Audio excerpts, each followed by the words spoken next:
What's up, everybody?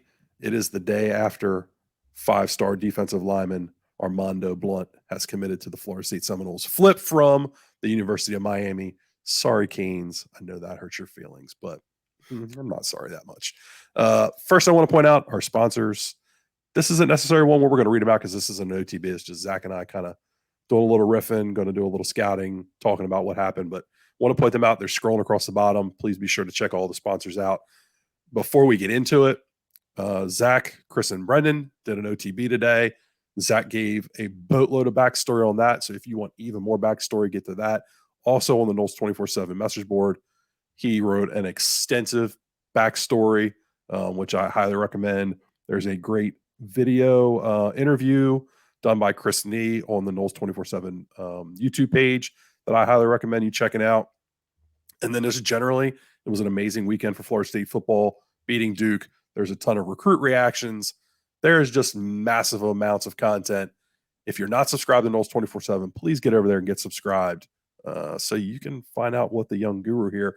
I think somebody called you a five-star safety as they were putting together some recruiting rankings on the message board today.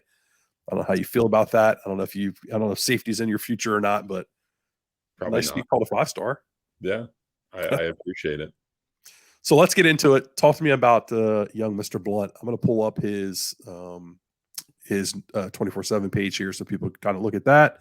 And then if you will give us some backstory, that would be great.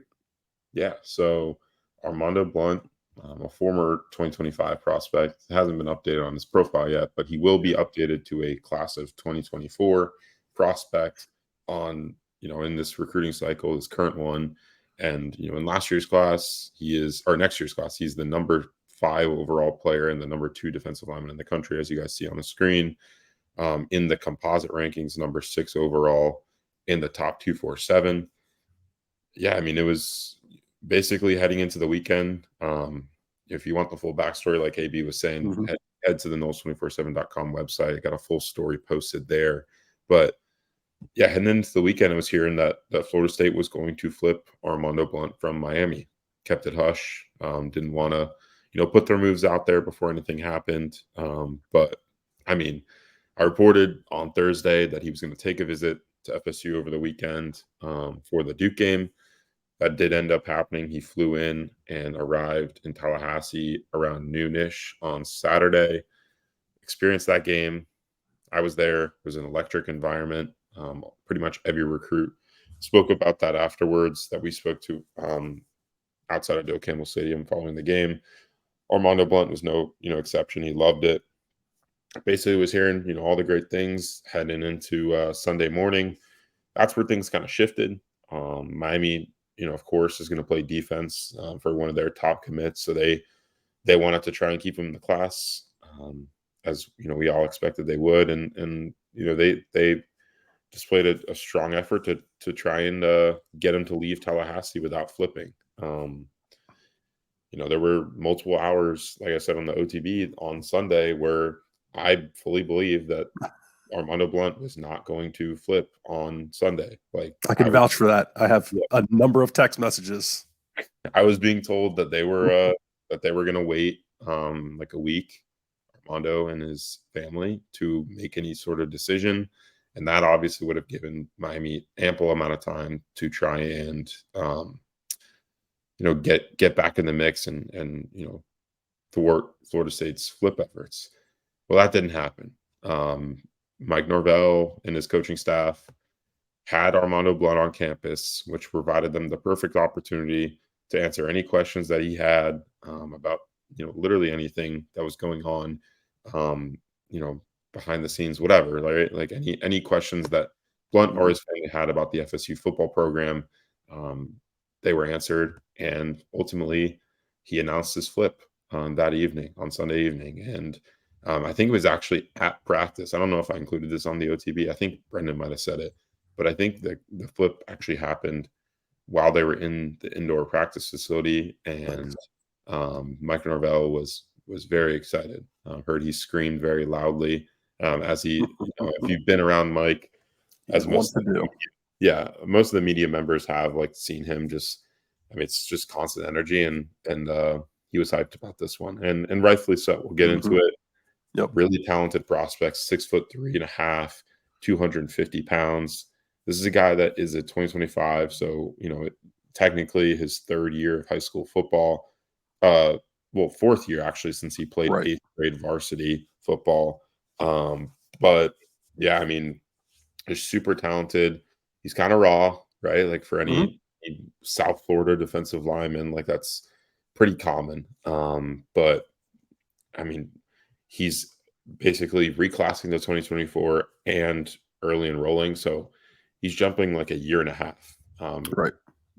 from when he would originally be leaving high school, and he'll be joining the FSU football program in January. So yeah, let's get a little bit into the film. Yeah, I actually wanted to talk about his athletic background for a Yeah, go second for it. before we jump into the film, because I think it speaks to the type of athlete that he is. So first off, like you said, he competed as an eighth grader, and he said that in the interview that you did on him reclassing, that he had played at Dillard and played in his eighth grade season. So he's played 4 years of high school football.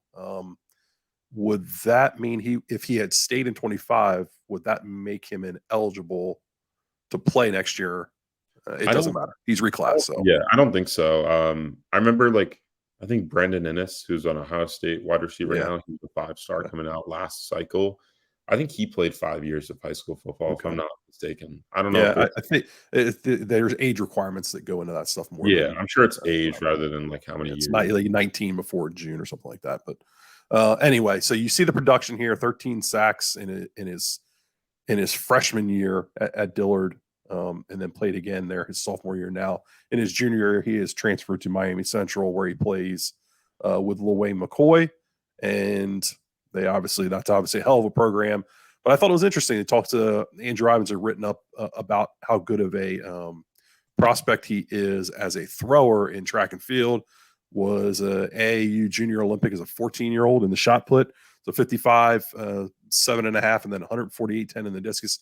Just talks about the explosive type of athlete that he is. Obviously, he's coming to play football, but it talks about, if you're a thrower, you understand what kind of hips, what kind of footwork that takes and requires to be really good at it. So that jumped out to me when I was just kind of going through his profile, that he's that type of athlete. I think it speaks volumes, and it shows up on his tape. His tape's a little weird. It seems like he doesn't want to put on highlights of him as a run defender. He wants to put on highlights of him as a pass rusher. So And some of that, like I think, is just, I mean, he's in the middle of a season. Not a lot of these guys like yeah, cut up absolutely. tape and do like full highlight things. Like I, Right. I go through a ton of Yeah. film every week on like all their targets and commits, and a Yeah. lot of these guys don't, like, some of them don't have any film up, and then some of them, will just do like top plays like sacks and stuff, Right. which I think you'll see with Armando. So this is him against Miami Northwestern. This is one of the longer ones. He had a pretty explosive game here, and we're going to take a look at it. Doesn't Yeah, there you get the late arrow. You see how quick he is. I wonder if he's been measured recently. He looks longer than 6'3.5". His legs I look like, or his arms look like they hang down to his kneecaps. Yeah, I think like from a length standpoint, like arm or like with wingspan and stuff, like I think that's like pretty impressive. I don't know the measurables on it, Yeah, but yeah. but I was standing next to him outside of Doak on Saturday night, Hmm. and I think he's like 6'3.5". I think Yeah. that's like correct height. No, that's good. 6'3.5" is good. It's good height for, he's coming in as an edge player. So we'll see if he stays there. I think he's got the frame to stay there personally. Yeah. Whereas a guy that's been talked about recently is LJ McCray, who looks like his body type is maybe going to transition more to the interior. Armando looks like a kind of good player who could play either, depending on which way he decides to go with his weight.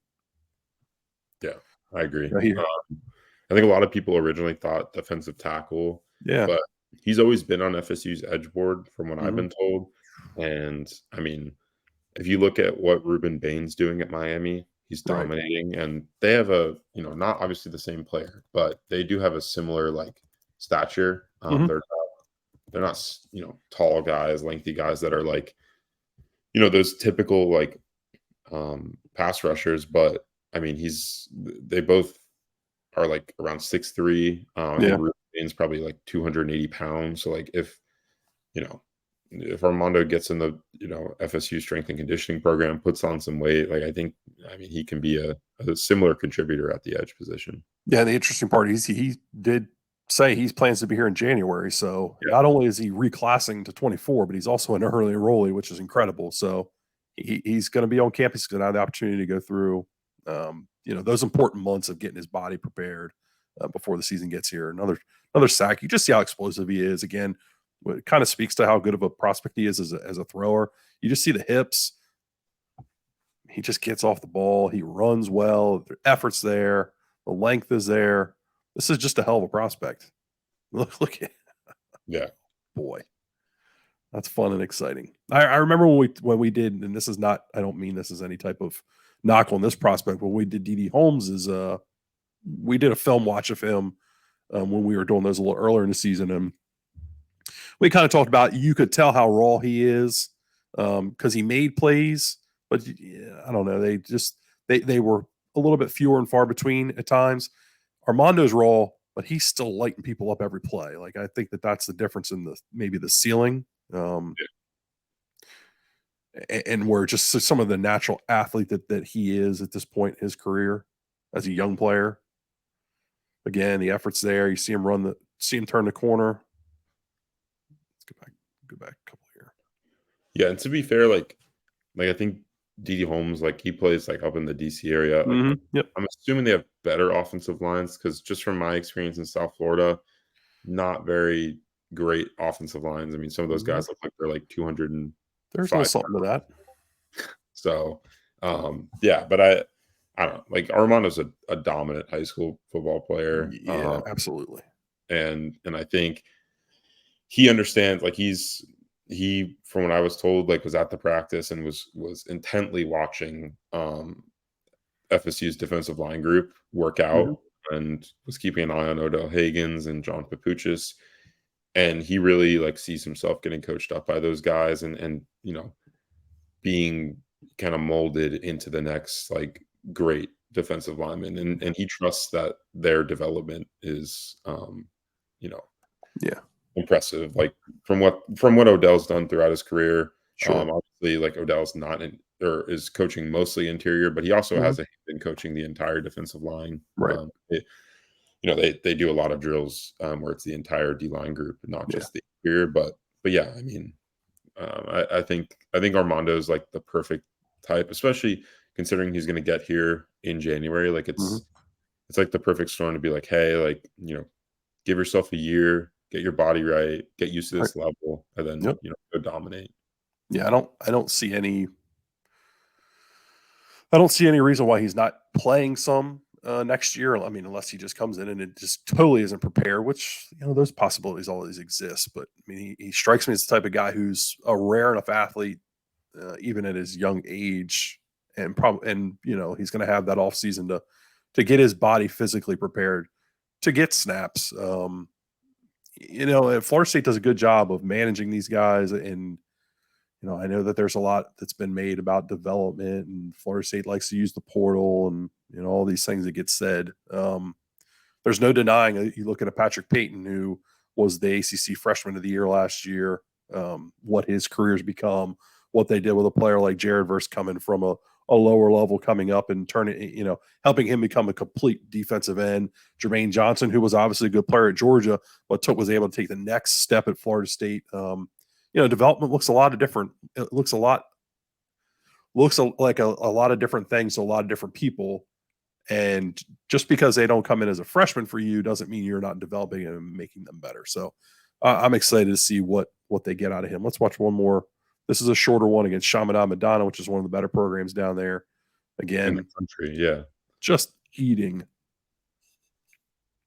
the explosiveness. I mean, the hands, they're raw, but he's also only a junior. So just going to get an opportunity to get a really special piece of clay here, get it in your program, and just be able to coaching up every little aspect, getting him developed.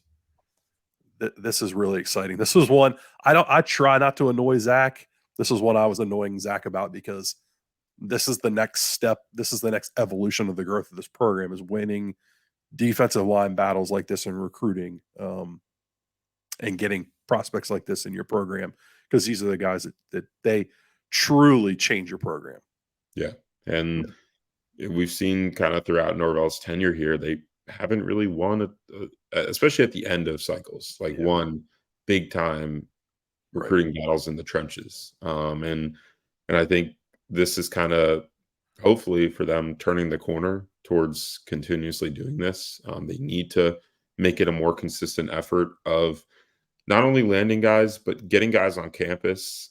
We saw kind of a lack of, I think, effort, just like of getting Hmm. high caliber defensive linemen on campus. It doesn't Yeah. even have to be in this class, but like in future classes over the summer. Right. That's changed this season, right? Like I know for a fact, like I've been told, they've put much more of an emphasis on the staff towards not only getting kids on campus, but just basic communication.